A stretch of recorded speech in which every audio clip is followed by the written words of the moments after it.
Padre y Maestro de la Juventud.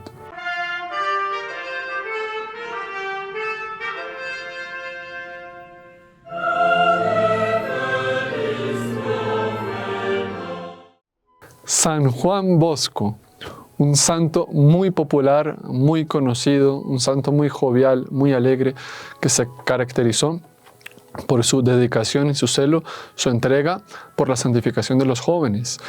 Su obra, su orden, ha fundado muchos colegios. Probablemente algunos de los que asisten a este programa han estudiado en colegios salesianos o han tenido contacto en alguna oportunidad con algún hijo espiritual de él, sacerdote. En fin, un hombre que hizo un bien enorme a la Santa Iglesia Católica. Un santo de admirar, un santo de imitar. Pues bien, él tenía un carisma muy especial, como ya fue dicho, para la santificación de la juventud, algo tan necesario en los días de hoy. En este programa vamos a escuchar algunos comentarios del Dr. Plinio sobre él para que pues crezcamos en el conocimiento de este santo, en la admiración a él y en la devoción a él.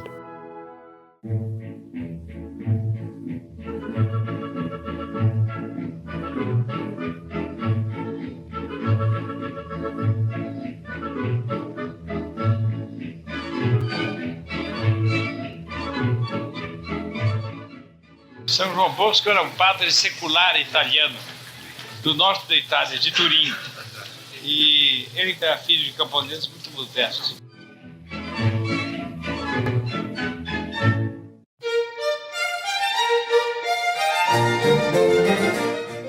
Os senhores veem a expressão do rosto viva, animada, de um homem de saúde, de força e, sobretudo, com uma chama sobrenatural no olhar que causa verdadeiramente impressão. Um homem de vistas longas, de capacidade de realização grande, de bondade enorme. A vista se percebe no olhar. Ele vê longe, longe, longe. A capacidade de realização se vê no nariz adunco, mas o sorriso tem uma bondade extraordinária.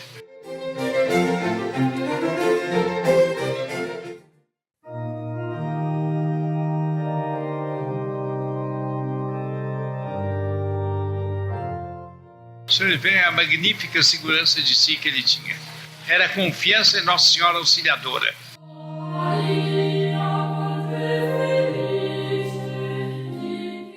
Miguel Rua era estudante de teologia antes de se ordenar padre. E de vez em quando Dom Bosco chamava-o para ser o secretário dele. E passava um dia inteiro secretariando do Dom Bosco.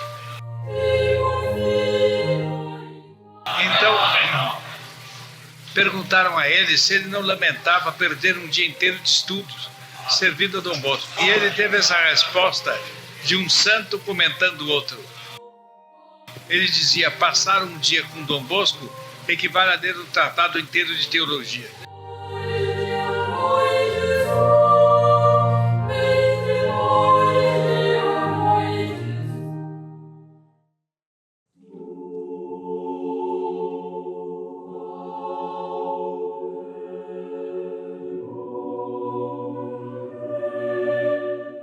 São João Bosco teve muitíssimas revelações e ele foi um grande místico. As visões dele tinham uma característica curiosa de que eram sonhos.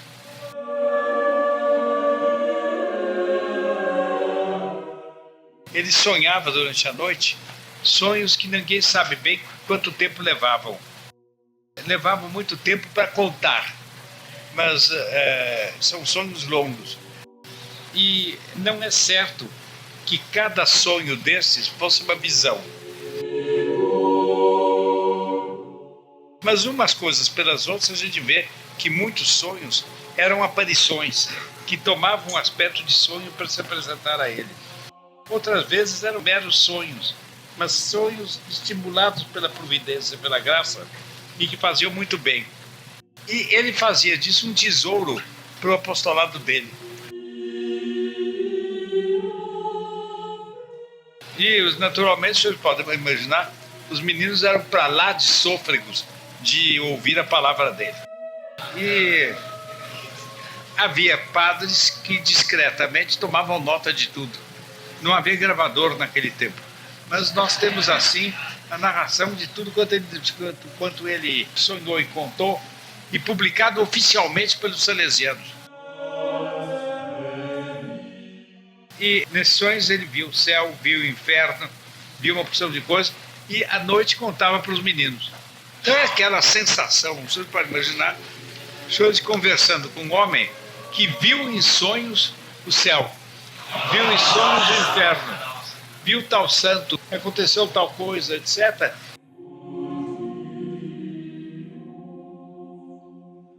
Dios siempre da dones y carismas para el cumplimiento de la misión que cada uno de nosotros debe realizar en esta tierra. Siempre. Es una garantía que el propio Dios nos da. Cuando Él llama para una vocación, Él mismo da los subsidios para que esa vocación se cumpla. Y es lo que Él hizo con San Juan Bosco.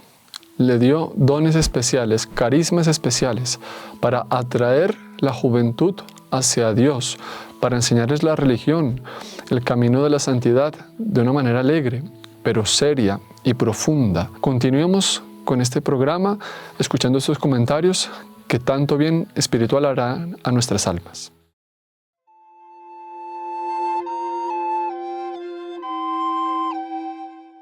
E ele era atraído muito vivamente pelo ideal de formar uma congregação religiosa para meninos, para fazer apostolado entre meninos.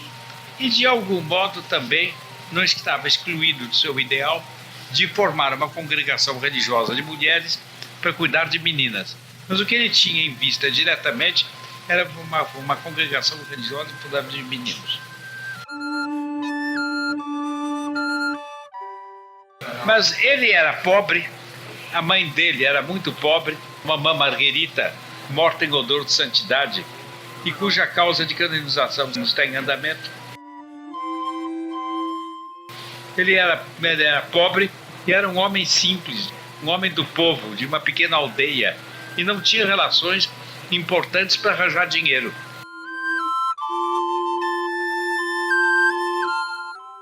O ideal dele de fundar um grande orfanato supõe, evidentemente, muito dinheiro. Onde construir um grande orfanato? É uma coisa que sai um dinheirão. É tanto mais que a preocupação dele não era de educar as pessoas ricas ou nobres, mas era de educar as pessoas do povo, das camadas populares mais baixas, em relação às quais, naquele tempo, havia um zelo insuficiente.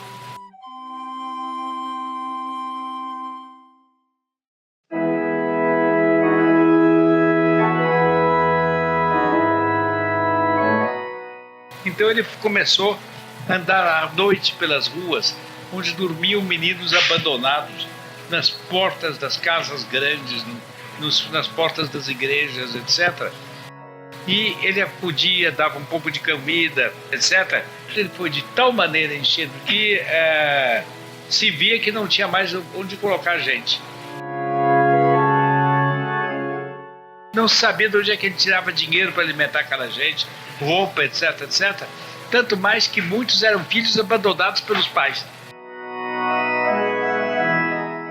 Os pais não tinham com que manter, deixavam o filho dormindo numa igreja, numa coisa qualquer, e sumiam sem dar o endereço.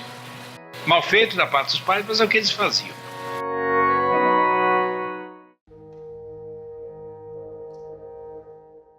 Então, muitos padres começaram a comentar entre si que São João Bosco estava louco, que era um desequilibrado mental e que, por causa disso, ele precisava ser preso num hospício. E organizaram para fazer uma cilada com São João Bosco.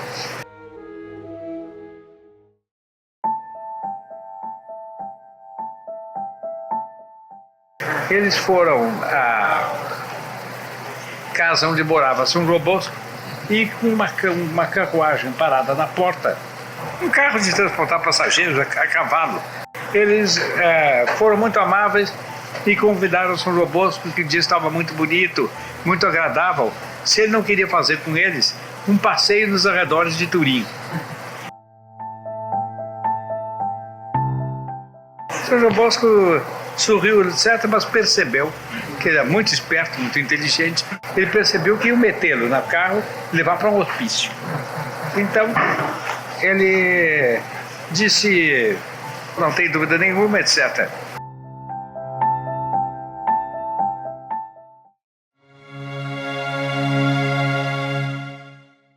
E os padres parece que disseram ao cocheiro, assim que nós entrarmos no carro, você toca depressa.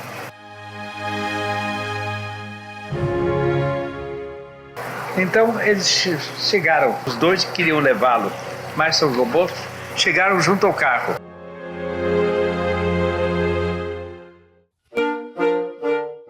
Eles convidaram o São João Bosco para entrar.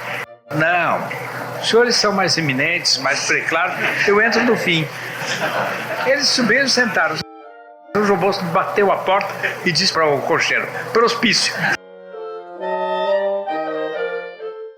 O cocheiro estava tratado e tocou a todo pano para o hospício. Eles queriam falar com o cocheiro foi intransigente. No hospício estavam avisados que chegariam um carro com os padres. Quando eles entraram, a carreira indicava como essa acusação era louca. Ele tinha feito uma obra de uma grande envergadura, de uma irradiação mundial magnífica.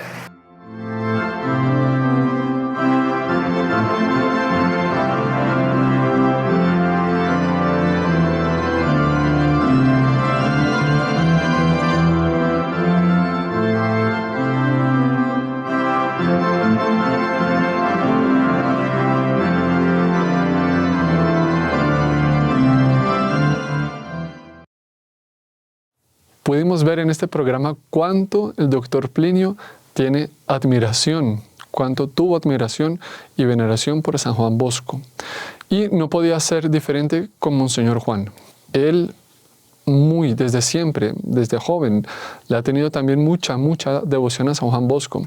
De hecho, él nos lo dejó como uno de nuestros patrones principales de los heraldos del Evangelio.